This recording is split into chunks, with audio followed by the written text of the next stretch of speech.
घर के आज ठानुलो तोर मो रिश्ता कटी गला रे प्रेम पीरतिर सब बंधन टूटी गला रे दे दे मोर लव लेटर के मोर चिट्ठी पत्र के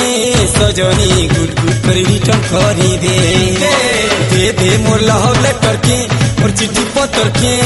सजनी गुड गुड कर रिटर्न करी दे गुड गुड कर रिटर्न करी दे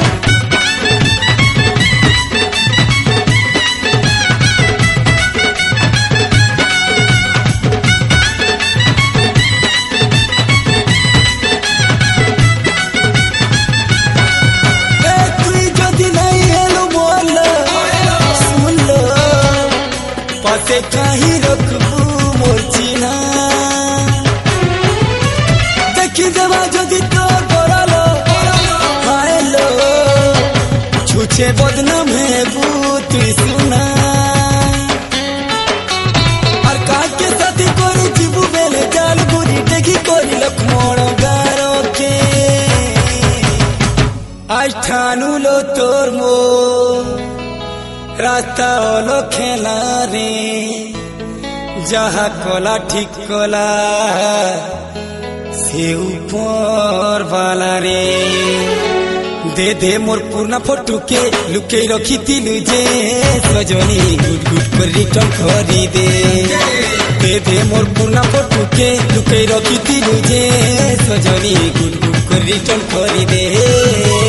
गुड गुड कर रिटर्न करी दे चेन प्रेम थी किसी भाव नहीं से रिश्ता के से चिन्हा के रखी कर किसी लाभ नहीं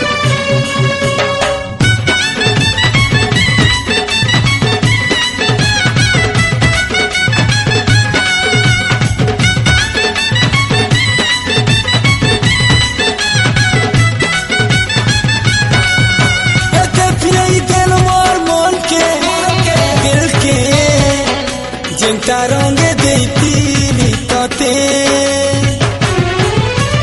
सहकरती से निंदिया बुरिया लुटे तीन तोर लागी जेते और काके कोरी जुड़ी जीबू बेले जालो उड़ी भांगे कोरी बाबर पिंजरा के आज ठानु लो तोर मो दूरी छिड़ी गला रे काचर दर पनेगा दाग पड़ी गला रे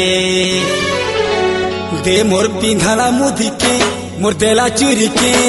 सजनी गुड गुड कर रिटर्न करी दे मोर लव लेटर के मोर चिट्ठी पत्र के सजनी गुड गुड कर रिटर्न करी दे मोर पिंधाला मुदी के मोर देला चूरी के सजनी गुड गुड कर रिटर्न करी दे रिटर्न कर